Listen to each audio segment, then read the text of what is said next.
the C300 Mark II suddenly changed the game completely. It records 4K on cards about the same size as CF cards. You don't have to have a separate recorder, so it makes it amazingly portable. It's very important for filmmakers like myself who do a lot of this run and gun, docu-style filming, to short films, to ads and everything, to have a camera where just out of the box, it just works. Nice. Yep. The C300 Mark II is probably the most versatile camera that I've ever come across. Suddenly now we have 14 to 15 stops of dynamic range, and that's a game changer for me.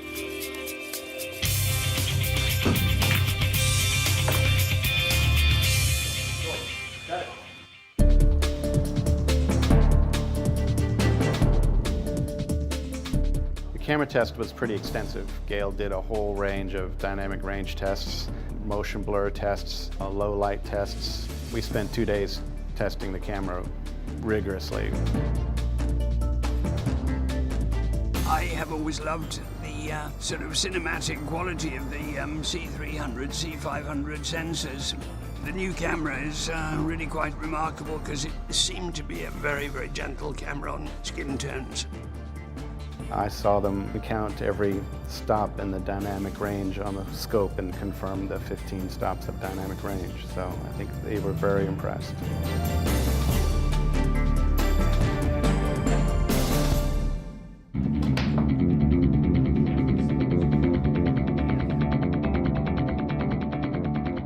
Trick Shot is a film about a family of con artists who is traveling across country to pay off their son's gambling debt.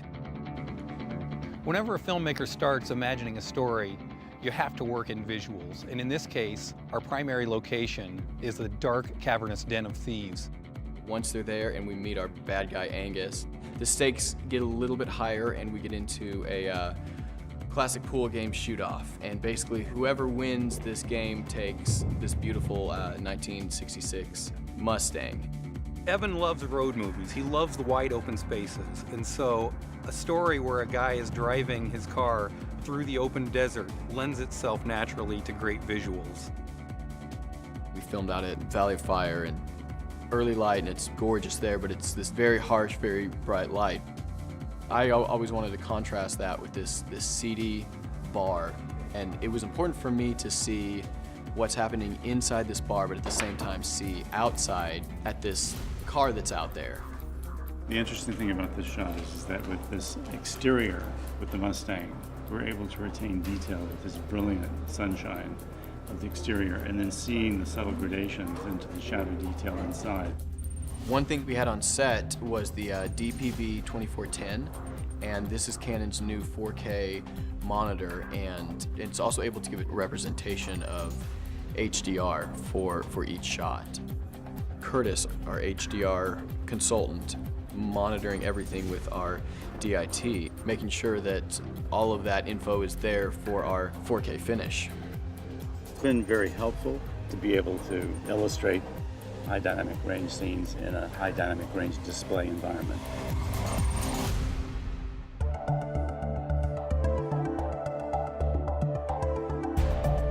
The small form factor of the camera makes it wonderful to move around very quickly, and it took seconds to balance it on the Steadicam. The best part of what I've seen so far that the C300 Mark II has is that capability to go from a handheld to a drone to studio to Steadicam. We're not needing to swap anything out. Unlike other camera systems that are small, this has everything built into it that you need. It has an internal battery which powers the camera. You can pop a lens on it, and you have a built-in viewfinder. You don't even have to use the external Canon clamshell style monitor. The form factor of a camera that can half an hour earlier has on monitors and bricks, and the fact that we can take all of that off and mount it on a drone and it's ready to go just as is awesome. It works really well with the drones. It balances out pretty well when you put the battery in the back and then you set it on there with the lens. We're actually running a 24mm, and setting it up was a piece of cake. We were able to put it in the air. We're chasing cars. We're creating parallaxing, orbiting shots. I mean, the way that the system performed in the air was perfect.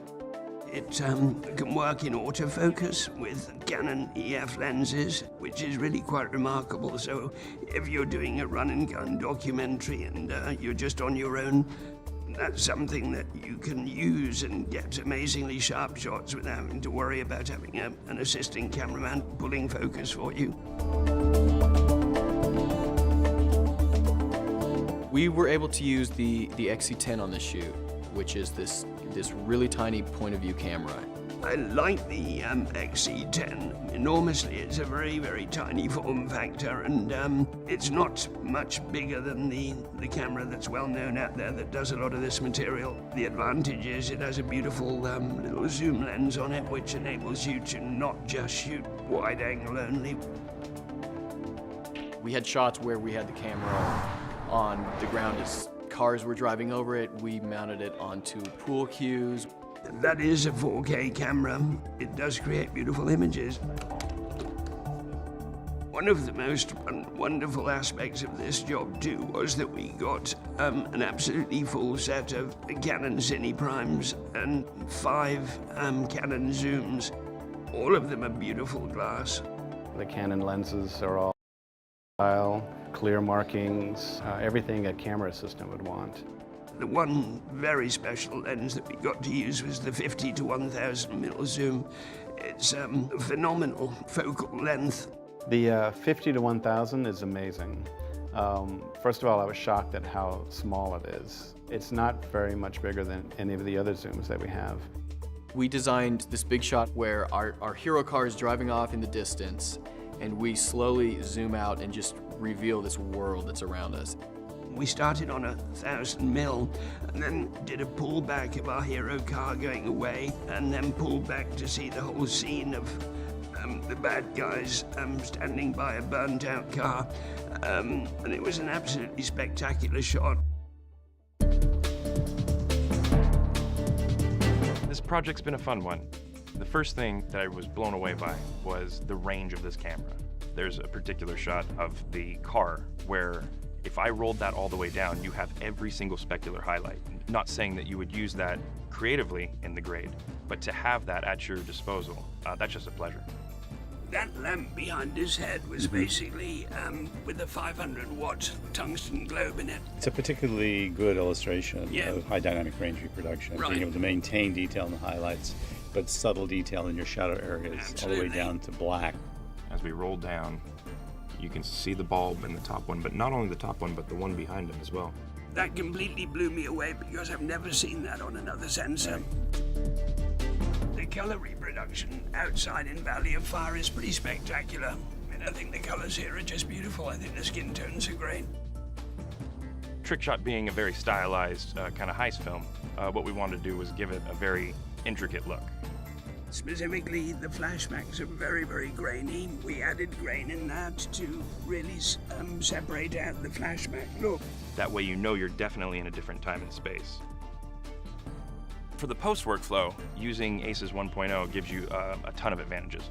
It's really giving you everything that camera saw, you have in that file. Whether it's the dynamic range or the color space output, it preserves that and gives total access to that to be able to manipulate it within the grade using ACES color management.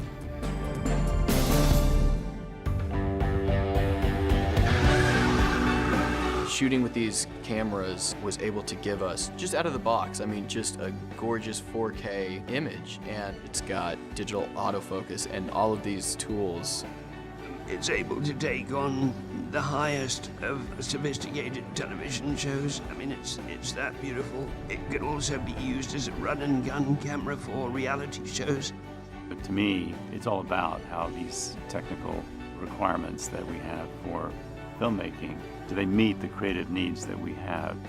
Something that's so special about the Canon company is that they make their own cameras, they make their own sensors, they make all their own lenses, and so everything is kind of molded to work with each other, and that is totally unique to any camera company.